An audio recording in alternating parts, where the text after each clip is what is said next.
하나님이 야곱에게 복을 주시다입니다.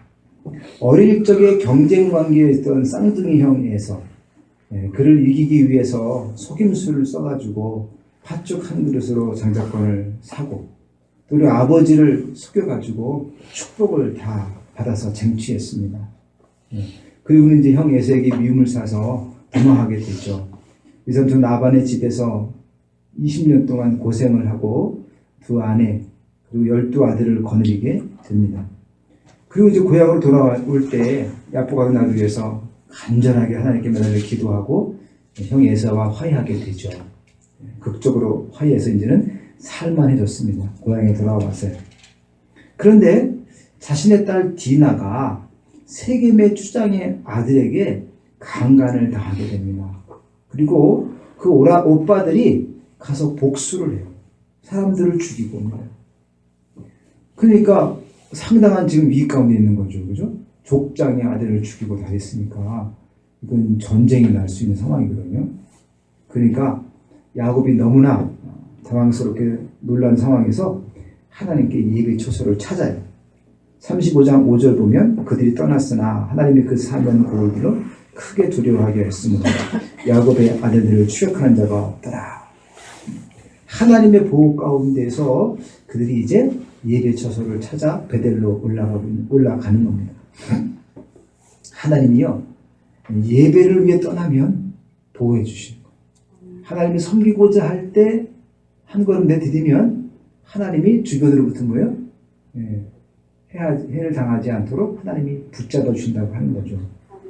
우리가 어떤 위기를 만날 때 이럴 때 있죠. 몸이 아프거나 또 좀 다치거나 그러면 우리 마음 가운데 내가 뭔가 좀 잘못한 게 있나 보다 하나님께. 이럴 때 뭐 있지 않습니까? 꼭 그런 건 아닌데 그런 마음이 딱 들 때가 있어요. 근데 그 순간 그런 마음이 들면 하나님께 예배 처소를 찾아야 됩니다. 그러면 하나님이 지켜주시는 거예요. 그렇죠? 그러니까 먼저 어떻게 한다? 하나님의 예배 처소를 찾아야 됩니다. 하나님께서 이제 베델로 가라고 하셨으니까 이제 베델로 올라가 단을 쌉니다. 그리고는 하나님께서 뭐라고 말씀하시면 세 가지를 말씀하셔요. 이방신을 버려라. 또 자신을 정결케 해라. 너희들의 의복을 바꿔 입어라. 이방신상을 버리는 게 그러면 하나님을 섬기는 야곱한테 또 야곱의 식구들에게 무슨 이방신이 있었을까 그럴 수 있지만 라헬이 도망 나올 때 아버지 집에서 뭘 가지고 나옵니까? 드라빔을 가지고 나오죠. 한마디 우리나라 같으면 진주 단지를 들고 나오는 거예요.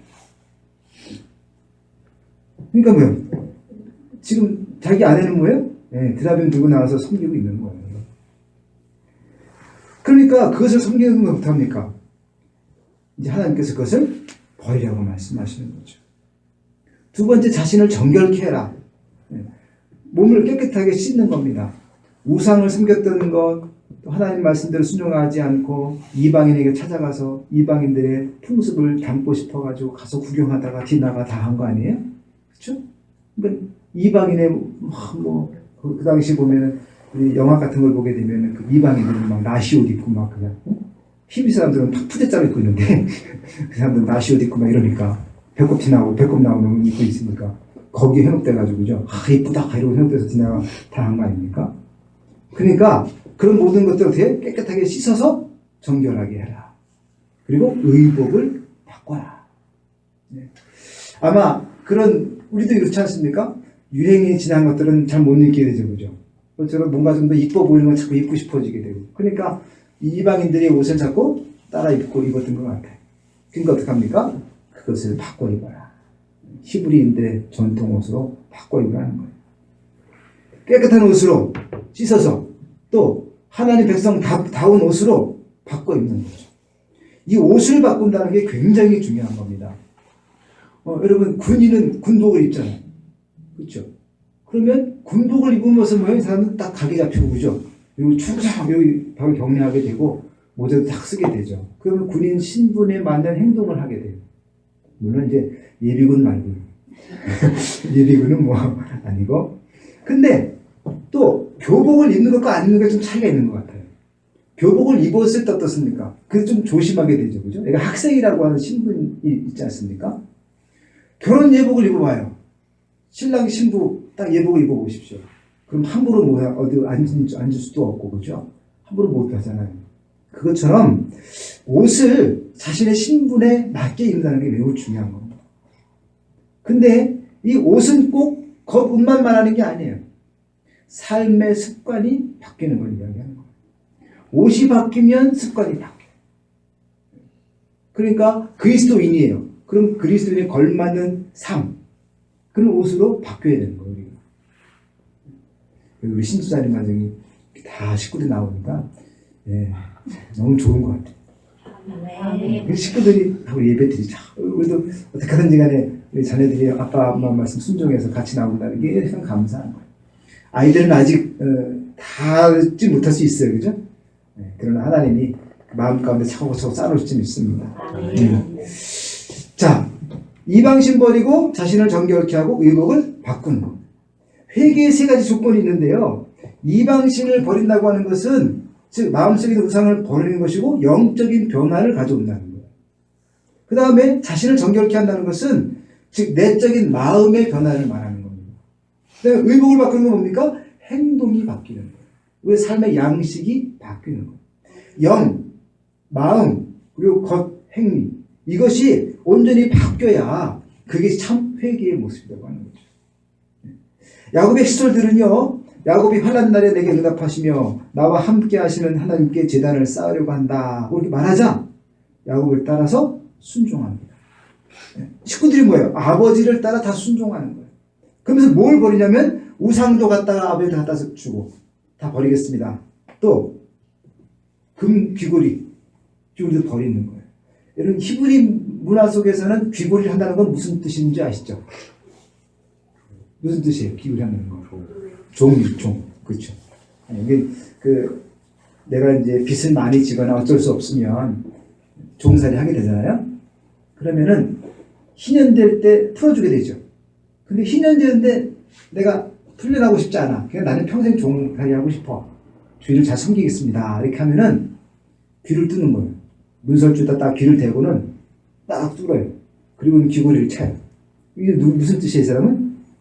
마치 왜 둘에 뚫지 않습니까? 코 딱 뚫고 따라와 복비 잡고 있는 것처럼 귀걸이를 딱 뚫어서 이제 이 사람은 평생 매인 사람이라는 거예요. 누구에게? 그 주인에게 매인 사람이라는 거죠. 그러니까 히브리인에게 귀를 뚫는 건 그런 의미이기 때문에 자유자는 뭐 자유인은 뚫지 않는 거란 말이에요. 요즘 그리스도인들도 어떤가 모르겠어요. 그렇게까지 하시는 분 안 계시죠? 그렇죠? 뭐 뚫어도 상관없죠. 요즘은 그렇죠? 근데 이제 예전에 히브리인들은 그랬다는 거예요. 그래서 그 귀를 다 내려놓고 사실은 이렇게 치장하고 이런 것들이 약간 그렇지 있지 않습니까? 다 내려놓고 그것을 갖다가 상수리 나무 안에 다 묻어버려요. 신상은 우상이니까 버려야 하는 것이 마땅하지만 왜 귀걸이를 버렸냐? 아까 말씀드린 것처럼 귀걸이에 거는 것 자체가 뭡니까? 이 소리를 귀로 듣잖아요. 그죠?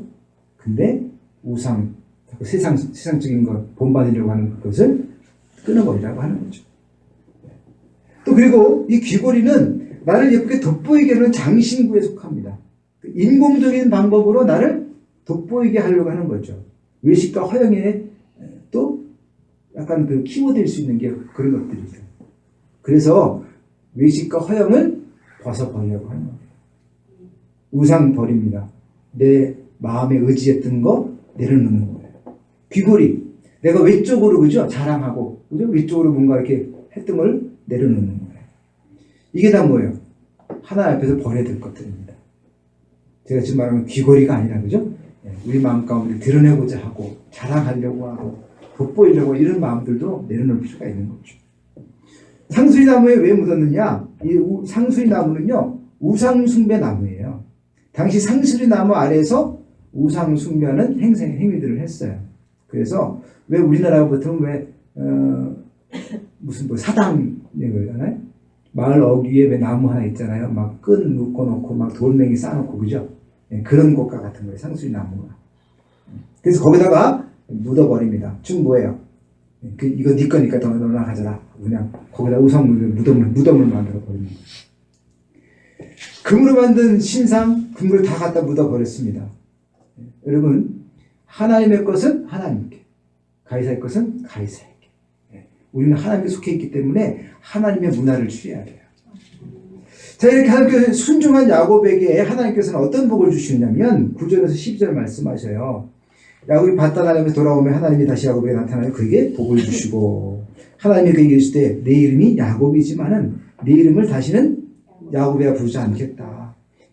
이스라엘이 내 이름이 되리라 하시고는 그 이름을 이스라엘이라 부릅니다. 우리가 약복강에서도 하나님이 말씀하신 거죠. 하나님의 겨루어 이긴 자, 이런 뜻이에요. 근데 여러분, 하나님하고 겨루어서 이길 사람이 있어요, 없어요? 하나님하고 겨루어서 이길 사람이 누가 있어요? 아무도 없죠. 근데 야곱은 그냥 끝까지 그냥 옷자락을 붙잡고 매달면서 복 주지 않으면 난 못 찾겠다고 매달린 거예요. 그죠? 그러니까 마치 어린애가 뭐예요?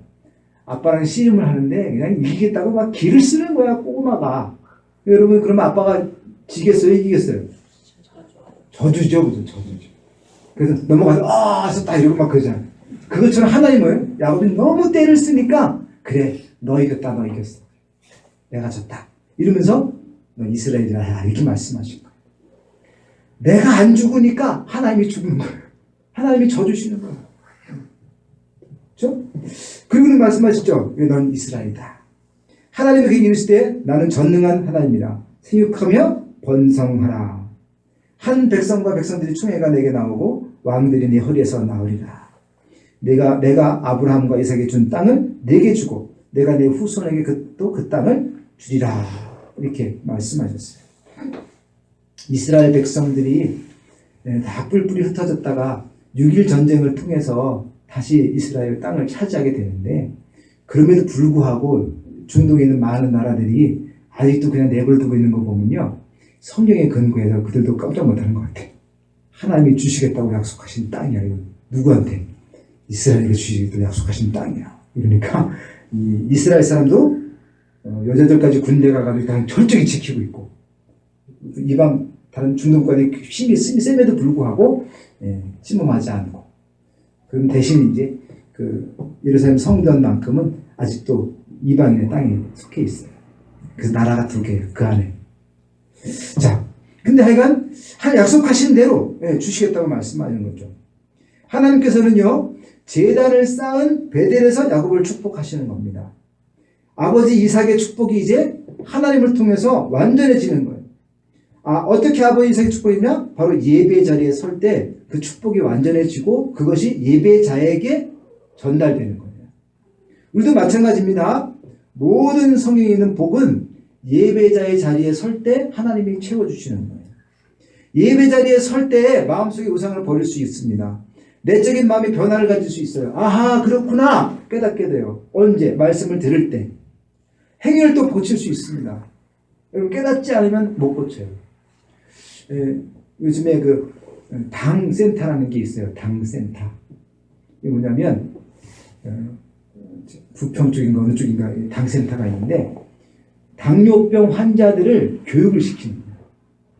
당뇨병이 어떤 영향을 가져오는지, 그렇죠? 심혈관에 어떤 질병을 가져오는지 이런 것들을 계속 가르치는 거예요. 근데 가르치면 알게 되니까는 습관을 고치게 된다는 거예요. 근데 습관을 고치게 되니까 병이 호전되고 운명이 바뀐다는 거예요. 운명이 바뀌는 게 무슨 말입니까? 생명이 더 연장되고 길어지는 거예요. 근데 그게 어디서부터 오냐면 가르치는 것부터. 자꾸 가르치는 거예요. 계속 가르치는 거예요. 그러니까 자꾸 듣게 되니까, 그분들 인터뷰한테 뭐라고 말하냐면, 운동하기 싫고 싶은데, 자꾸 배웠던 거, 그래도 해야 된다. 그래가지고는 힘들어도 나가서 한 몇 바퀴 돌고 들어와요. 이렇게 해요. 운동한다는 거, 운동. 그러니까 여러분, 예배 자리에서 하나님 말씀을 듣고, 힘들어도, 그죠? 자꾸 말씀을 듣고 깨닫고, 하고 깨달아서, 깨달아야 우리의 습관이 바뀌어요. 근데 여러분, 습관은 운명과 연관되어 있는 거예요. 육적인 습관도 우리 생명을 길게 합니다. 근데 영적인 습관이 우리에게 유익이 없겠어요?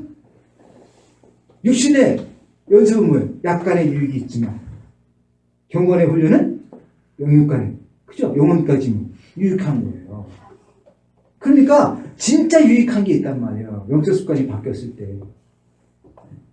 여러분, 예배 시간, 아까도 말한 것처럼 때로는 우리 아이들은 아직 다 이해하지 못하고 꼭 콩나물 치료에다가 물 붓는 것처럼 다 빠져나가는 것이 될지 몰라도, 그러나 무릎 밑으로 빠지는데 콩나물은 자라. 그렇죠? 그것처럼 하나님 말씀에 자꾸 씻김을 받다 보면 잘하는 거예요. 그래서 여러분, 하나님 말씀 배우고 읽고, 그렇죠? 네, 묵상하고 말씀을 통해 듣고 이런 시간들을 자주 가져야 됩니다. 자꾸 들어야 뭐가 바뀐다고요? 아하 하게 되고, 그 다음에 뭐요? 습관이 바뀌게 돼요. 영적 습관이 바뀌게 되면 뭐가 따라와요? 운명이 바뀌어. 운명이, 그죠? 운명이 바뀌어서 하나님의 놀라운 축복의 계승자가 된단 말이에요. 이 시간에 우리 저녁에 나온 우리 성도님들, 야곱이 이스라엘 되고 그 운명이, 그죠? 풍전등화 같은 이방 사람들에게는 습격 당해 죽을 수밖에 없는 풍전등화 같은 위기 속에서도 예배를 찾으니까 하나님이 보호해 주셨던 거죠. 보호해 주시고, 또 언약의 계승을 하나님이 다시 한번 확인시켜 주시는 그런 사건이 우리에게도 있기를 간절히 원합니다.